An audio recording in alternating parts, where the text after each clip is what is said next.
What if I told you that between 1960 and 2018 in the US, only 8.6% of plastics generated have been recycled? And if you think that's just an inflated number exclusive to the US, which as a US citizen who sees our terrible recycling infrastructure is fair, it's not just us. Studies have found that 9% is about the total amount of plastic recycled globally, too. That means a whopping 91% of plastic is not recycled and ends up in landfills, incinerators, or worse, polluting our oceans and communities. And that's just plastic. Glass, paper, aluminum, the stats really don't get much better.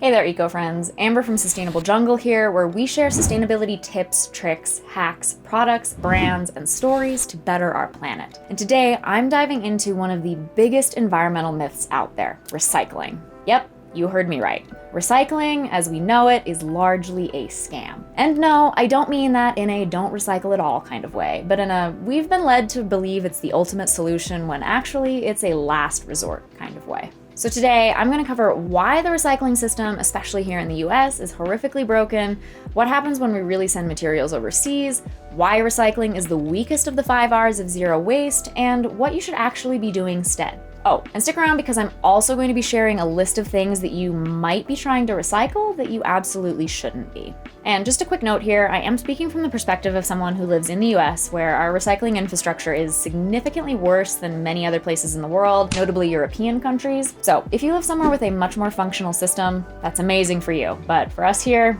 it's pretty bad. Now, before we go dumpster diving, be sure to scroll down just a tiny bit and give this video a like and subscribe to our channel so you can stay in the Mobius loop on all of our latest content. All right, let's start with the numbers because they are bleak. According to the EPA, and side note, because I know I have a lot of global viewers, but in this video, I am going to be primarily citing US stats here because we are such massive waste producers, and it's also just a lot easier for me to find accurate and reliable information on my own country since I'm aware of the official sources on such things. Whereas I wouldn't be 100% confident in citing reliable sources for other countries. Back to the topic at hand. So, the US only recycles about 32% of its total waste. And that's including things like composting yard waste and paper, because that is technically recycling it back into the planet, right? And when you break it down by material, it gets even worse. Only 5 to 6% of plastic waste in the US was recycled in 2021, and that has actually decreased since 2018 when it was 8.7%. And remember that study that I mentioned that found only 9% of plastic has globally been recycled? Well, it was also found that if we continue on this trajectory, roughly 12,000 metric tons of plastic waste will be in landfills or in the natural environment by 2050. As for glass, the US recycles only about 31% of its glass. In 2018, we recycled just over 3 million tons of it, while we landfilled 7.5 million tons. And because of how glass here is collected, a lot of it gets broken or contaminated, which also makes it unrecyclable. Now, if you compare that to European countries like Switzerland, which recycles 94% of its glass. Oh, and side note, I spent a couple of weeks in Switzerland with a friend who lives there years ago when I backpacked Europe, and he actually took me to their local recycling drop-off, and I was so impressed. Like, the glass was separated by color, it was amazing. So, I can't say I'm surprised that they have such high rates across all recycling categories. Aluminum is actually somewhat of a recycling success story here, at least by our standards, with about a 50% recycling rate, at least among aluminum beverage cans. But that still means that half of our aluminum cans don't make it back into circulation, despite aluminum being an infinitely recyclable material. And now that infinitely recyclable bit is a point that's worth noting because one reason why plastic recycling has lower rates than other materials is that plastic downgrades in quality each time it's recycled, meaning that it gets thinner and weaker, which affects what it can viably be recycled into. We call this downcycling, so that's basically where each time that it gets recycled, it has to become something of lower quality. And for that reason, plastic can typically only be recycled about twice before it downgrades into something unusable. Whereas metals or aluminum, glass, any of that, they can be recycled over and over without a decrease in quality or integrity. Now let's put all of this into perspective. The US generates 292.4 million tons of municipal solid waste per year. And keep in mind that that's from our last comprehensive EPA MSW report that we have, which was done in 2017. So it's highly likely that those numbers have significantly gone up, especially when you consider that it already went up from 250 million tons in 2012. So it has now been more years than it has been between the gap of 2012 to 2017, so it's kind of scary to think about what that number might be now. Of those 292 million tons, only about 94 million tons is actually recycled or composted. That means that the rest of it ends up in landfills or incinerators, or it gets shipped overseas for recycling and sorting to questionable effect, which we'll talk about. For decades now, the US has been shipping its waste to other countries, primarily in Southeast Asia. But here's the thing, most of it doesn't actually get recycled there either. China used to take in about 70% of the world's plastic waste, including much of the US's, but in 2018, they implemented the National Sword Policy, which was basically a policy that banned the import of most foreign recyclables because they were too contaminated to process efficiently. Since then, waste shipments have been redirected to other countries with even less infrastructure, like Malaysia, Vietnam, Thailand, and the Philippines. And they basically cannot handle this influx of waste. The result?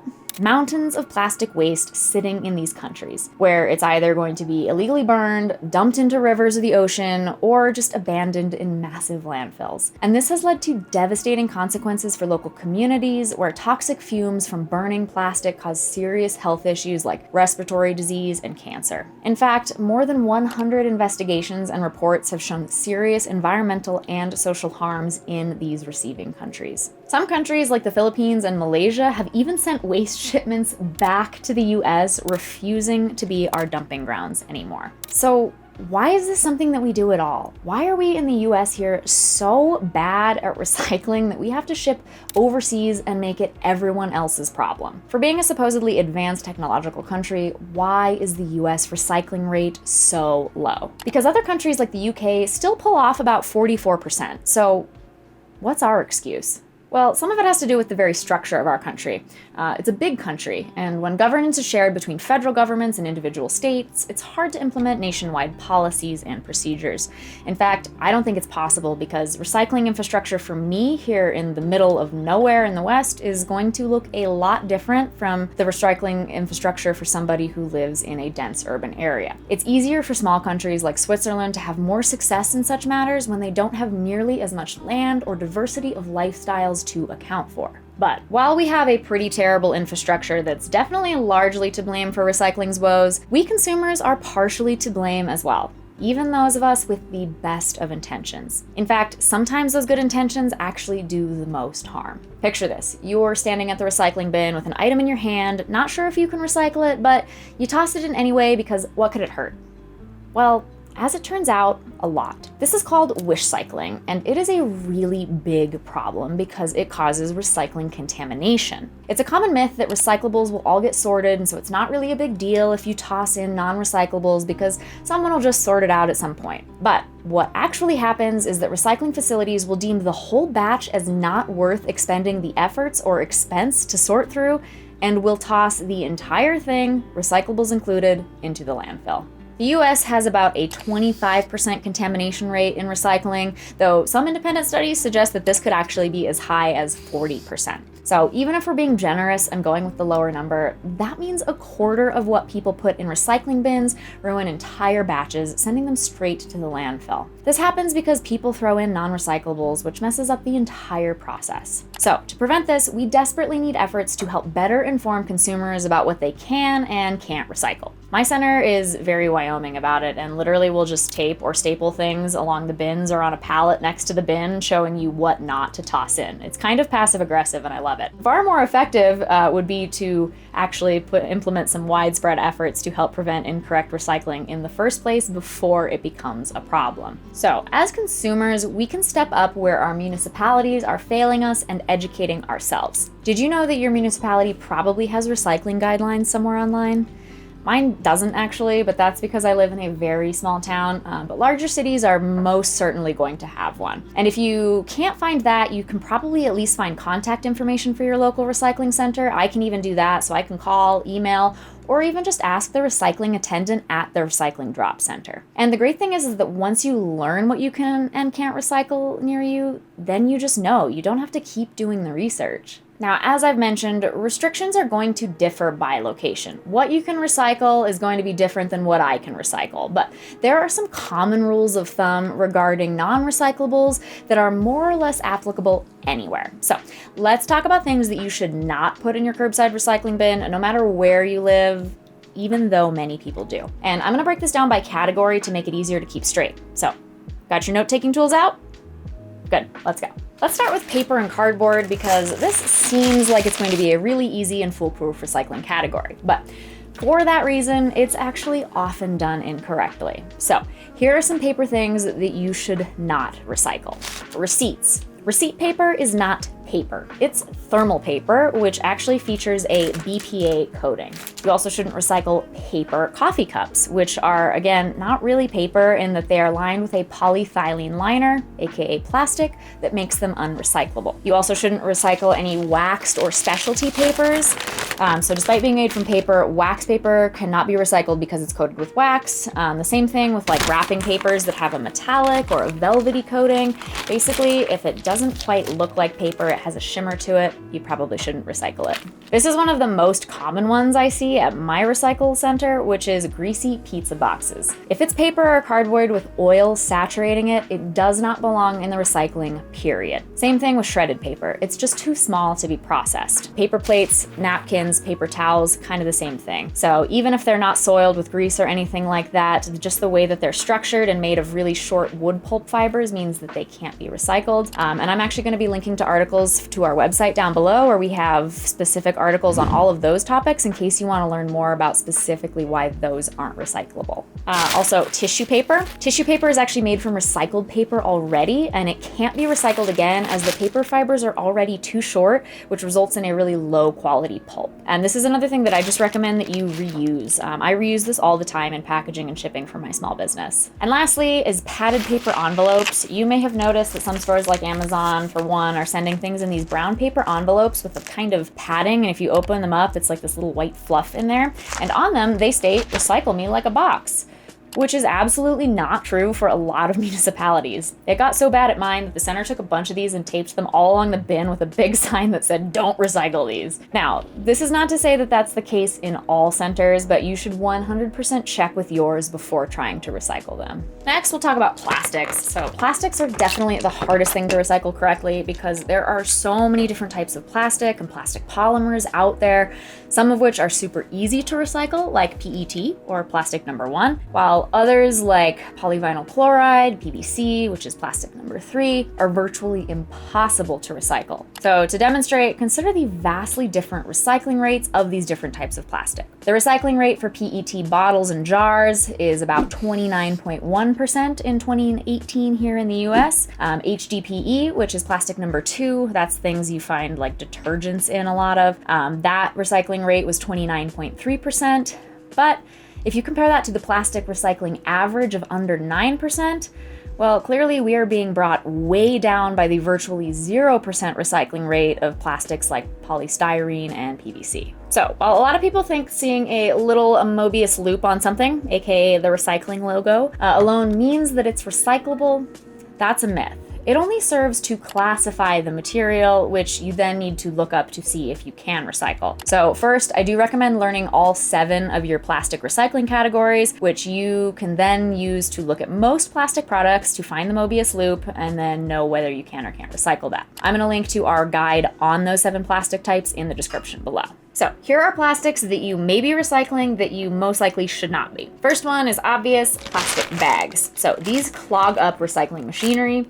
You should instead take these to store drop-off bins. Instead, a lot of grocery stores have them. And note that this is still no guarantee that they're actually going to be recycled, but it's better than contaminating other hard plastic recyclables. And obviously, if your center does have a specific bin for soft plastics, you can put them in there. Bubble wrap is going to be a really similar thing as this. It can damage equipment and get tangled, so try try to reuse that as much as possible instead. This one you may not know about, but black plastic of any kind. So black plastic cannot be identified by optical sorting systems used in plastic recycling plants, so it's usually instead sent to landfill or incinerator. So for me, where I used to get protein powder in these black things, I actually keep them and I reuse them, and then I store all of my different types of flours that I bake bread in. Styrofoam is the next one, aka polystyrene or plastic number 6. Basically, no municipal programs accept this. Plastic utensils and disposable straws are also very difficult to recycle, not only because they're manufactured from plastics number 5 and 6, which are not accepted everywhere,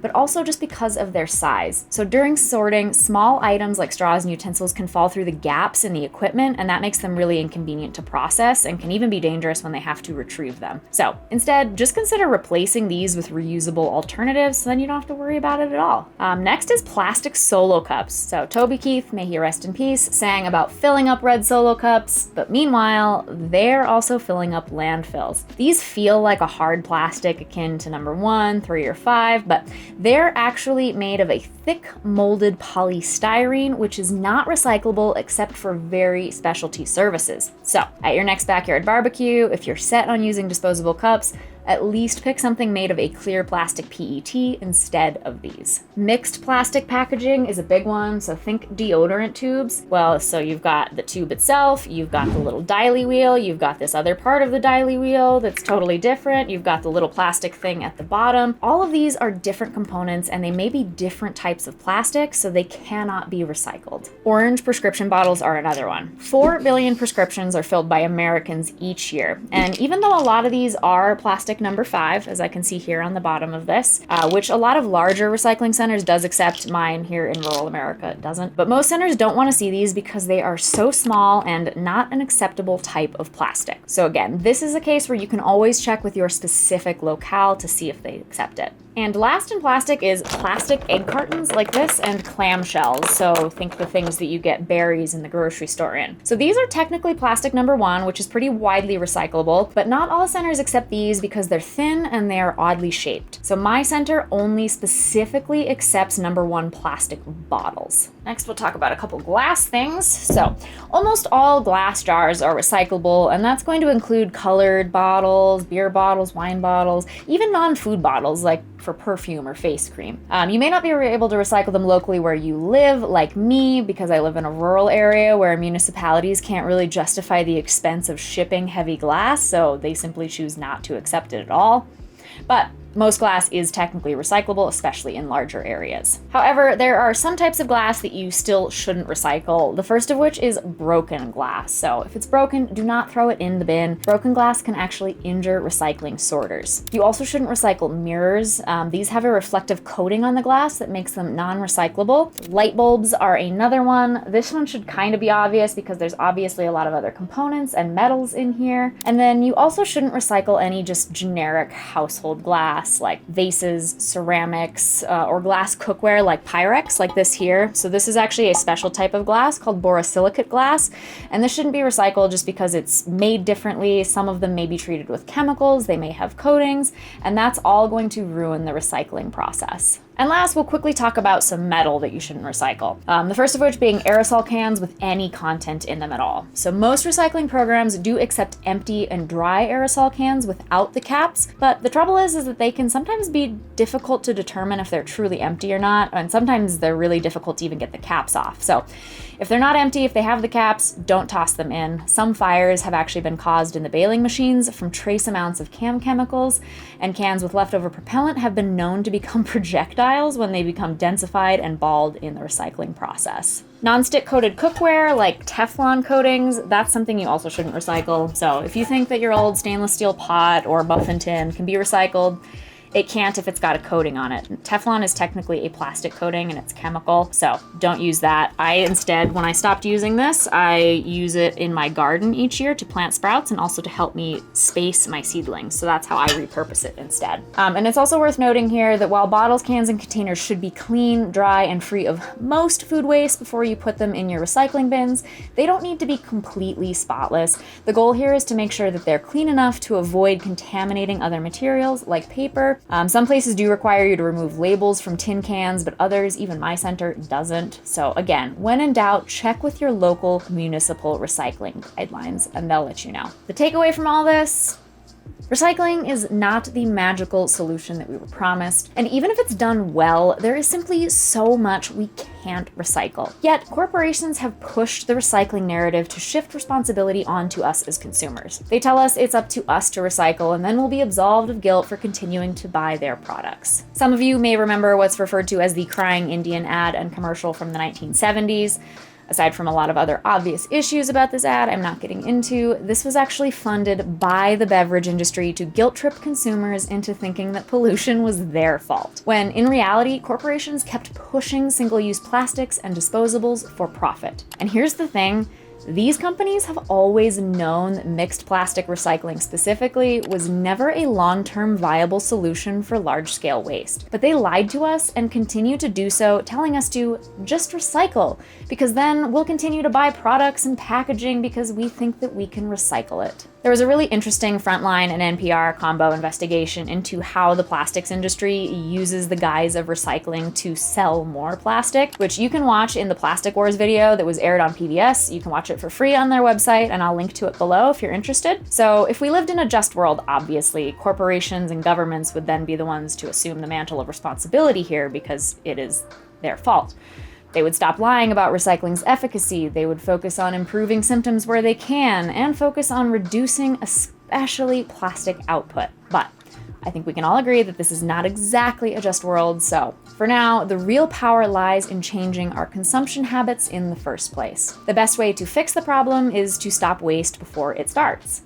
Because even though we're not the culprits behind this great bamboozle, the fact is, we all produce some degree of waste. The average American consumer produces just under 5 pounds of trash each day, and a family creates about 18 pounds. If you multiply those numbers by 365 days for the whole year, it adds up to 1,642 pounds per person, or 6,570 pounds per family annually. So, while overhauling entire recycling systems is extremely difficult, what's much easier is tackling our individual waste at the source. It doesn't solve the issue, but it does lessen its severity. Enter the 5 R's of zero waste, a concept that was popularized by Bea Johnson, who was sort of the pioneer of the modern zero waste movement.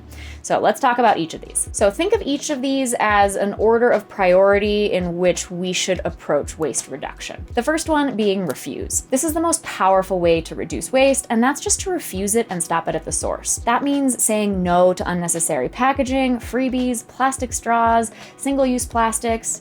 Every single item that you refuse is one less thing that needs to be disposed of later. The second is reduce, which basically just means being mindful of what you actually need, choose quality over quantity, avoid impulse purchases, cut down on disposables where you can't completely refuse them, less consumption, again, less waste. Then we have reuse, which is basically reusing things that we have. So find creative ways to extend the life on items, invest in reusables like water bottles instead of using single-use plastic ones, stuff like that. The fourth R is rot. Did you know that organic waste makes up over 35% of what we throw away? And yet, the majority of this could be composted instead. Composting keeps food waste, things like paper, stuff like that, out of landfills where it otherwise releases methane, a greenhouse gas that is 27 to 30 times more potent in terms of global warming potential than CO2 due to its special high vibrational molecular structure. And the last of our 5 R's is recycle. Last as in last resort. If you've already refused, reduced, reused, and rotted, and something still needs disposing of, then and only then should recycling be considered. But even then, it's crucial to recycle correctly and check those local recycling rules. And for things that you can't even recycle locally, say electronics or batteries, because not all municipalities recycle this sort of thing, look into specialty mail-in recycling services like TerraCycle, who specializes in these hard-to-recycle items. And you can either shop their specific boxes, so they have like an e-waste one, or you can just buy their general zero waste box and load it up with all kinds of difficult to recycle recycle items from textiles to batteries.